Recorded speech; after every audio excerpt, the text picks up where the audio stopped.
Not in those old jeans. Not with her hair tied back, and certainly not while she was unpacking boxes from the trunk of a plain government sedan. But by the time the sheriff saluted her and the FBI slapped handcuffs on the HOA president, the entire neighborhood finally realized Lauren Pierce was the most dangerous woman on that street. It started on a Saturday morning in Belridge Gardens, one of those gated communities that tries way too hard to seem effortless. Lawns clipped like carpets, driveways wide enough to land helicopters, and neighbors who smiled just enough to hide what they really thought of you. Nathan Pierce thought he and Lauren had found their quiet forever home.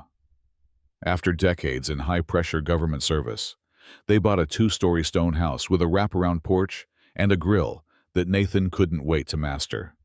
Peace. Or so they thought. Lauren, still in faded jeans and a worn hoodie, was sorting legal files in the garage.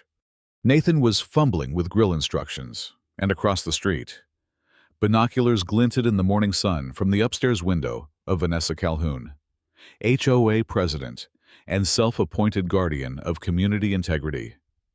Vanessa didn't just enforce rules, she enforced image. Her image. Her HOA power trip had already driven out families she deemed misfits. The surgeon whose parents didn't speak English. The judge with the emotional support dog. The couple with a rainbow flag in their yard. She saw herself as a gatekeeper, and now she had a new target. She marched across her perfectly landscaped lawn like she was storming Normandy. Designer joggers, oversized sunglasses, and a clipboard clutched like a weapon. "Excuse me," she snapped, her voice like nails on a chalkboard. "I need to speak to the homeowner." Lauren, still lifting boxes, looked up, calm, measured. "I live here." Vanessa's lips curled. "No, I meant the owner, not the help." The air shifted. Lauren didn't raise her voice. She just said, "This is my home. I live here with my husband." Nathan, overhearing it from the patio, froze. And across the street, behind twitching curtains, other neighbors watched, some curious, some amused. A few already reaching for their phones. One neighbor, a retired teacher named Mrs. Ramirez, stepped out onto her porch. "She does live there," she called. "I met her yesterday." But Vanessa cut her off with a sharp glance. "This doesn't concern you." Mrs. Ramirez hesitated. Her mouth opened like she wanted to say more, then shut. She looked down. Her hand gripped the railing. Then she turned and stepped back inside, quietly, like she'd just betrayed someone. Lauren brushed off the dirt from her jeans, then took a deep breath. But Vanessa wasn't done. She pulled out her phone and started filming. Subject appears to be unauthorized domestic labor. Possible federal involvement. Initiating documentation. She circled Lauren like a hawk. "You don't match the community's demographic standards," she said coldly. Nathan's jaw tightened. Lauren didn't blink. "That's your second mistake," she said, voice steady. Vanessa's smile widened like she'd already won. "I've reported suspicious activity to immigration enforcement and the sheriff's department." Then she walked off like a peacock, certain the call she'd made would bring results. And in a way, it did. By morning, Vanessa wasn't sipping coffee. She was hiding behind a hedge, still filming, whispering into her phone like she was running a sting-op. But Lauren had already launched one of her own. When Vanessa assembled her neighborhood safety task force, a collection of HOA moms with clipboards, phones, and gossip, Lauren met them at the curb, still in her hoodie, still calm. "Morning, ladies," she said. "I hear there's been some confusion." Vanessa laughed. "Yeah. Explain why you're living in a $1 million home when you clearly don't belong." Lauren didn't flinch. She reached into her jacket and pulled out a leather badge case, and held it just far enough away for the crowd to wonder. I believe this addresses your concerns. Silence. Tense. Breathless silence. Vanessa blinked. That could be fake, I'm calling the real authorities. Lauren smiled. Please do. 20 minutes later, the cul-de-sac looked like a federal stakeout. 3 black SUVs rolled in. A man in full uniform stepped out, badges glinting, chest full of commendations. Mrs. Pierce, he said formally, and saluted. Your request for protective activation has been processed.